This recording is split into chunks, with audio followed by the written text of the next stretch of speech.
subscribe my YouTube channel Sehaj Bol. Like, share and subscribe. ज्ञानेश्वरीची अविटगोडी चाखू इच्छिणाऱ्या सर्व श्रोत्यांना आमचा नमस्कार. सर्व श्रोत्यांनी पूर्ण चित्त एकवटून ध्यानस्थ बसून डोळे मिटून शांतपणे ज्ञानेश्वरीच्या ओव्यांचा आस्वाद घ्यावा ही नम्र विनंती. अध्याय 11 विश्वरूप दर्शन योग. ओवी क्रमांक 1. आता यावरी एकादशी कथा आहे दोन्ही रसी, जेत पार्था विश्वरूपेसी होईल भेटी.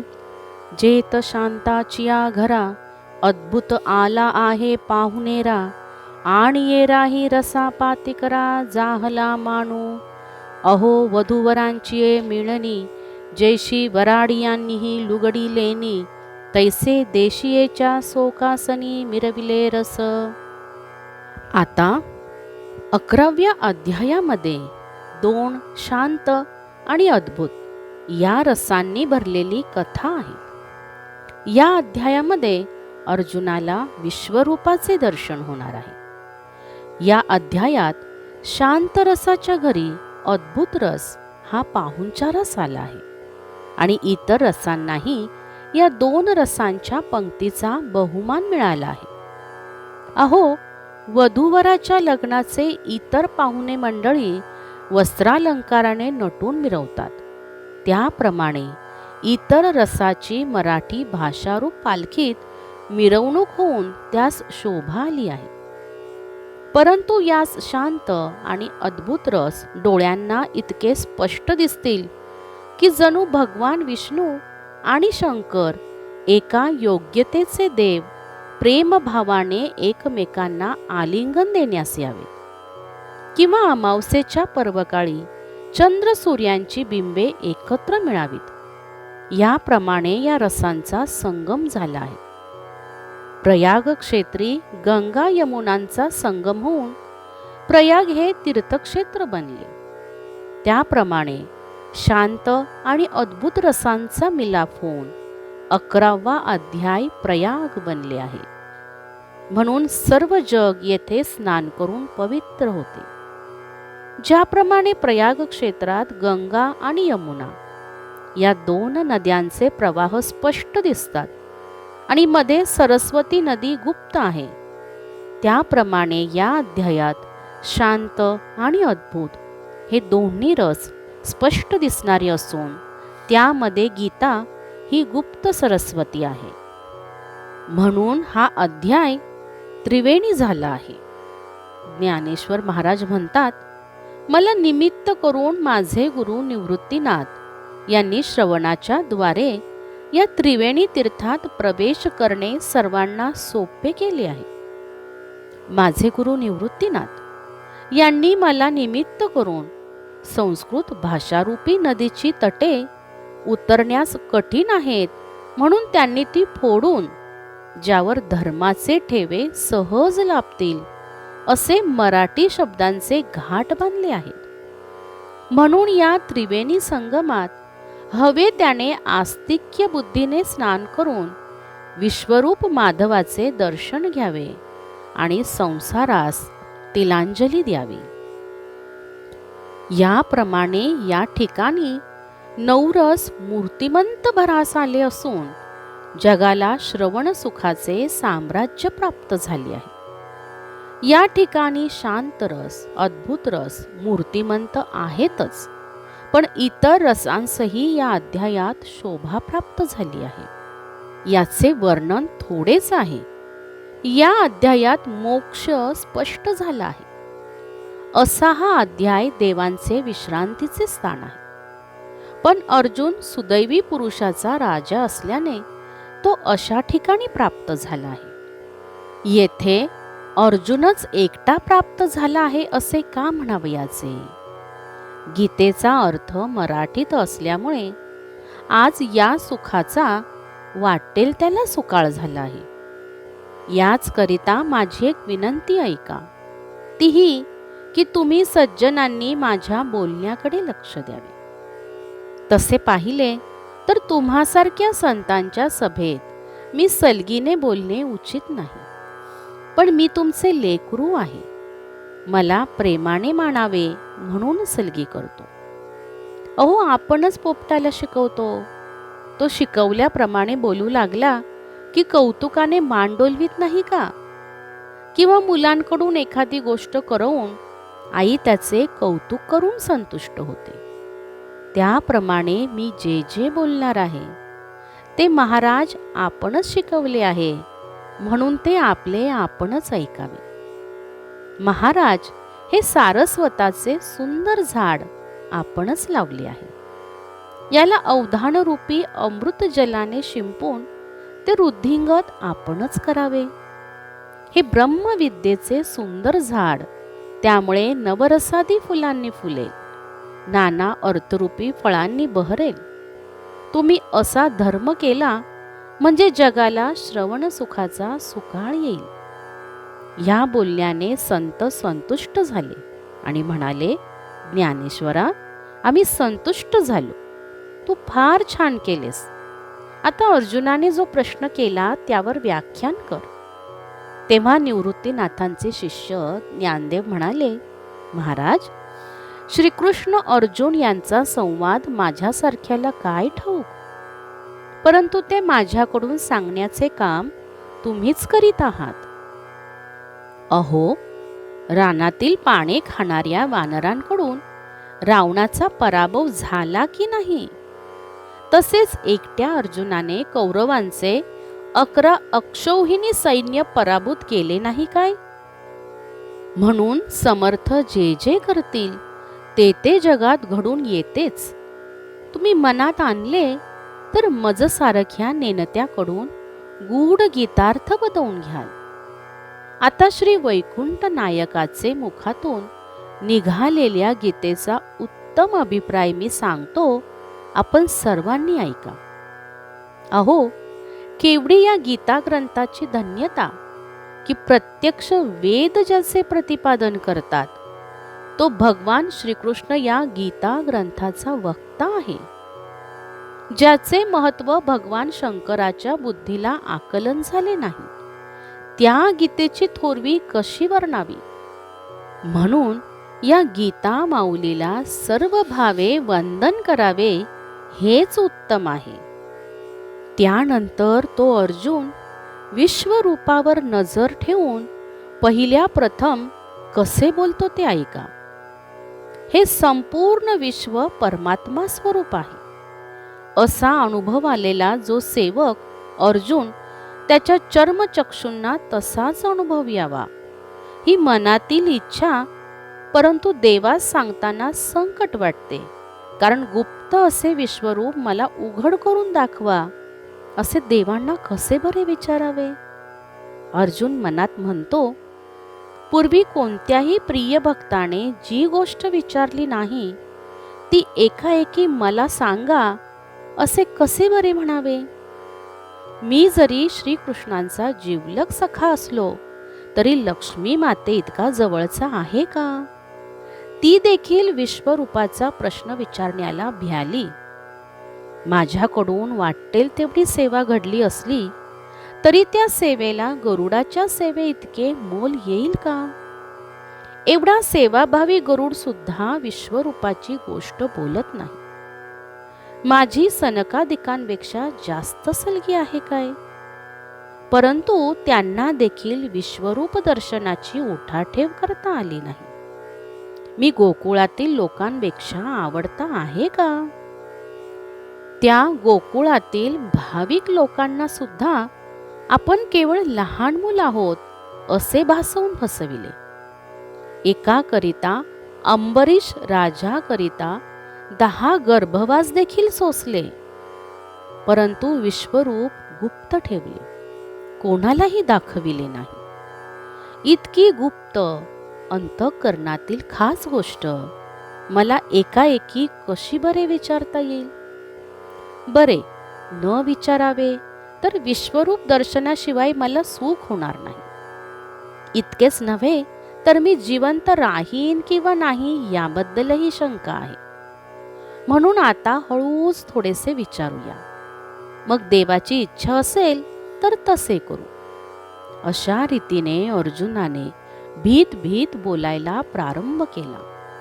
पण ते भीत भीत बोलणे अशा खुशीचे होते की एक दोनदा शब्दाबरोबरच देवाने झाडून सगळे विश्वरूप दाखवावे. अहो, वासरू पाहिले की लगेच प्रेमभराने गाय खडबडून उभी राहते.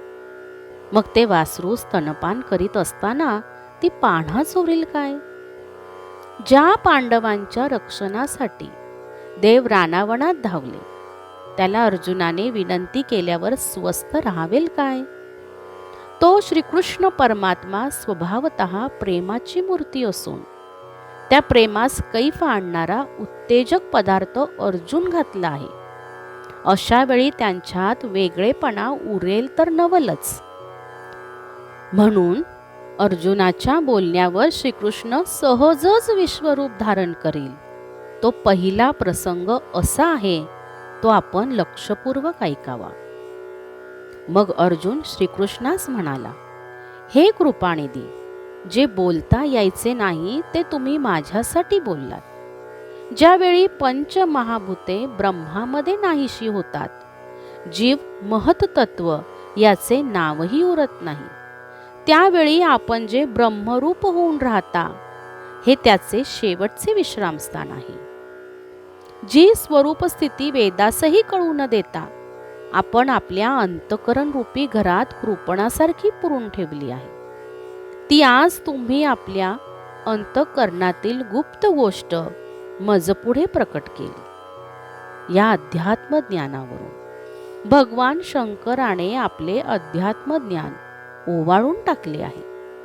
महाराज, अशी जी वस्तू ती तुम्ही मला एका क्षणात दिलीत असे म्हणावे, तर आम्ही तुम्हापासून वेगळे कोठे आहोत? पण खरोखर मोहाच्या महापुरात मी डोक्यापर्यंत बुडलो आहे. असे पाहून श्रीकृष्णा, तुम्ही आपण स्वतः उडी घालून मला बाहेर काढले. एक तुझ्याशिवाय या त्रैलोक्यात दुसऱ्या कशाचीही वार्ता नाही. असे असताना आमचे दुर्दैव कसे पहा की आम्ही कोणीतरी आपणापेक्षा वेगळे आहोत असे समजतो.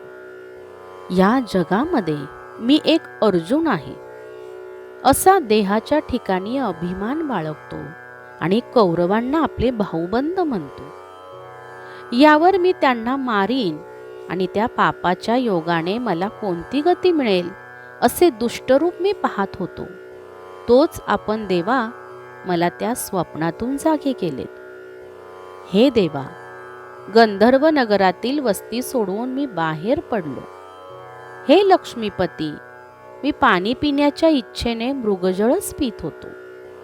अहो, साप कापडाचा खोटा होता हे खरे, पण तो आपल्याला चावला अशा समजुतीने खऱ्या खऱ्या विषाच्या लहरी येत होत्या आणि आपण आता मरतो असा भ्रम झाल्याने मला वाचविण्याचे पुण्य तुम्ही घेतले. आपलेच प्रतिबिंब विहिरीच्या पाण्यात पाहून हा दुसरा प्रतिस्पर्धी सिंह आहे अशा समजुतीने एखादा सिंह विहिरीत त्यावरच हल्ला करण्याच्या आत्मघाती विचाराने उडी घेणार, तोच त्याला कोणीतरी आवरून धरावे असे तुम्ही देवा मला आवरून माझे रक्षण केलेत. ऐक, एरवी माझा तर असा निश्चय होता की आत्ताच जरी 7 समुद्र एकवटले, हे सारे जग प्रलयात नष्ट झाले किंवा आकाश जरी तुटून पडले, तरी माझ्यावर कुळाशी लढण्याचा प्रसंग न यावा. अशा प्रकारच्या अहंकाराने मी दुराग्रहाच्या डोहात बुडालो होतो. प्राण गेला तरी गोत्रजांशी लढणार नाही, पण आपल्यासारखा समर्थ जवळ होता म्हणून ठीक झाले, नाहीतर मला यातून कोणी बरे बाहेर काढले असते. वास्तविक मुळातच नसलेले मी माझेपण मानले, तसेच काहीच नसलेल्या कौरवांना नातलग मानले. याप्रमाणे मी माझेपण अशा भ्रमाचे वेड लागले होते, परंतु तुम्ही मला वाचवले. देवा ऐका, पूर्वी एकदा आम्ही पांडव लाक्षागृहात जळत असताना आपण वाचविले खरे, पण त्यावेळी केवळ स्थूलदेहास भय होते. पण आता या मोहरूपी दुसऱ्या अग्नीची चैतन्यासह देहाला पीडा आहे. दुराग्रह रूपी हिरण्याक्ष दैत्याने माझी बुद्धिरूपी पृथ्वी कारवेत मारली आणि मग तो मोहरूपी समुद्राच्या दरवाजाने आत शिरला. अशा संकट प्रसंगी तुमच्या सामर्थ्याने बुद्धी पुन्हा मूळ ठिकाणी आली. देवा, आपल्याला यासाठी पुन्हा वराह अवतार घ्यावा लागला. याप्रमाणे तुझी अनंत उपकार कृत्ये मी एका वाणीने किती वर्णन करणार. फार काय, तुम्ही मला पंचप्राण सुद्धा दिले. देवा, परंतु तुम्ही आतापर्यंत केलेले परिश्रम व्यर्थ गेले नाहीत. त्यांना चांगले यश मिळाले, कारण माझे अज्ञान समूळ नाहीसे झाले. महाराज, आनंदरूप सरोवरातील कमळापेक्षा हे तुमचे डोळे ज्याला आपल्या कृपाप्रसादाचे स्नान करतील, अहो त्याला देखील भ्रांतीने ग्रासावे. ही दुबळी गोष्ट कशी बोलावी. वडवानल समुद्राच्या पाण्याने विझला जात नाही, त्यावर मृगजळाच्या दृष्टीचा परिणाम होईल काय. यात हे श्रीकृष्ण मी या कृपा प्रसादाच्या प्रत्यक्ष गाभाऱ्यात शिरून ब्रह्मरसाचे भोजन करीत आहे. महाराज, त्या योगाने माझी भ्रांती नष्ट होईल यात नवलते काय. खरोखर तुमच्या पायाची शपथ घेऊन सांगतो की माझा उद्धार झाला. कमळासारखे मोठे डोळे असणाऱ्या आणि कोटी सूर्यांसारखा तेजपुंज अशा देवा महेशा, मी आपल्यापासून आजच ऐकले की हे सर्व प्राणी जिच्यापासून उत्पन्न होतात आणि लय पावतात अशा मायेचे स्वरूप आपण मला स्पष्ट करून सांगितले.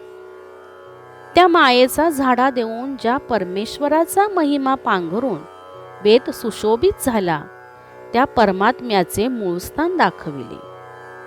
महाराज, वेद वाढतो, उत्कर्ष पावतो आणि टिकतो, अथवा धर्मसिद्धांताची रत्ने प्रसवतो. हे सर्व तो आपल्या पायाचा आश्रय करतो म्हणून घडते.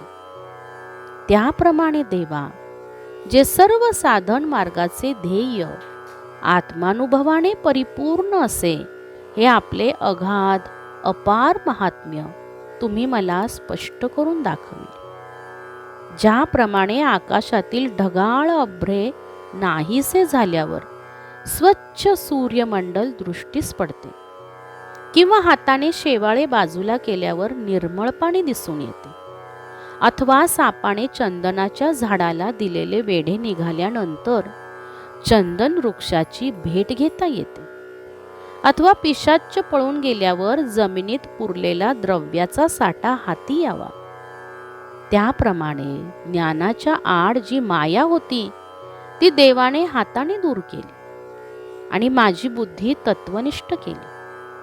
म्हणून देवा, तुमच्या सामर्थ्याविषयी माझ्या जीवाची खरोखर खात्री पटली आहे. परंतु आणखी एक उत्कट इच्छा प्राप्त झाली आहे.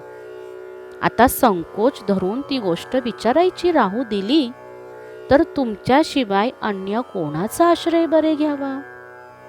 तुमच्या वाचून दुसरे कोणीही नाही.